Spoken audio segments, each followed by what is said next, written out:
Hey, I'm Vlad with Verge, and this is the iPhone X's notch.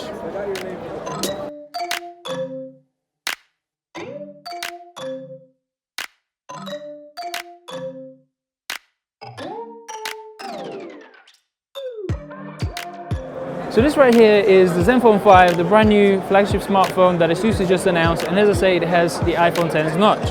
Asus will tell you that it's 26% smaller, but it is the iPhone's notch. Like the iPhone, if you swipe down from the left edge, you get one set of notifications and functions. If you swipe down from the right, you get the full set of quick settings, but otherwise, this doesn't have anything comparable to Face ID on the iPhone. All you really have here is a front-facing camera, a few sensors as usual that you usually get in the bezel, and you do get Face Unlock, but it's not as sophisticated as Face ID on the iPhone.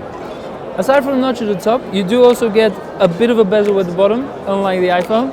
But that being said, this is still a phone with a very minimal bezel wherever you look. It's got a 90% screen-to-body ratio. It does actually have an LCD display rather than OLED, which is the more popular and high-quality display at the moment. But I do like it. You know, as LCDs go, it's a very good one. But if you take a look at the back of it, it comes in blue and silver options, and it is a fingerprint magnet, like most modern smartphones nowadays. This is why you will need, as an essential accessory, a cuff, as I always keep with myself.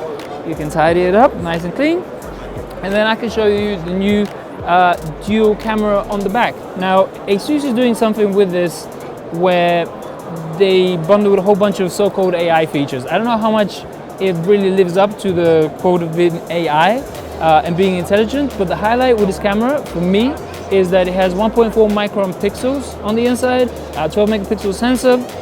Also has a wide-angle camera which it uses for depth detection for portrait mode. You get 1.4 micron pixels on the HTU 11, which takes awesome photos. Slightly larger on the Google Pixel, which again takes awesome photos. So this is promising, just in terms of pure image quality. And then the AI stuff, I guess you can take it or leave it. It's worth pointing out, in terms of the display upgrade that Asus has made, this is the Zenfone 4, which is a 5.5-inch screen, and the new Zenfone 5 has a 6.2-inch screen and a smaller footprint. So just in terms of Asus devices, this is a massive upgrade.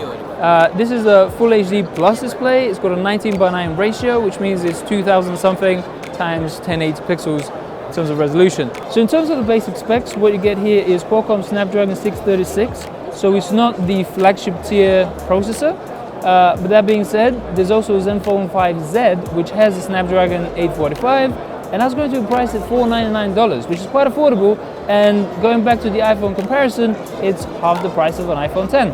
That does mean that the Zenfone 5 will be more affordable, and Asus is also introducing a Zenfone 5 Lite as well, which is going to be even cheaper, although that is almost entirely divorced from the Zenfone 5. It has an entirely different design, still thin bezels though. It has dual cameras, front and back. The final highlight, something that I've tested for myself here at MWC, is the speaker on this thing. It has a really loud speaker. It doesn't have that much in the way of bass or high end, so it isn't like any sort of audiophile quality. But with phone speakers, you're really looking for volume rather than anything else, and clarity at high volumes, and that's what this phone achieves. Also worth mentioning, it does still have a headphone jack, so congratulations for that. The Zenfone 5 and its iPhone aping notch will be available from April, but Asus hasn't yet specified a price for it. As I say though, the 5Z, the high-grade model, which will be available quite a bit later in June, is priced at $499 US. So you can expect the 5 to be a little bit cheaper, and the 5 Lite, that a little bit cheaper more.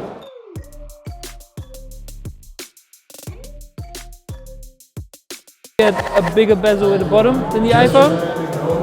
We have OK Pro Show. There's a countdown on the screen. So please stay and enjoy the after party. Thank you very much.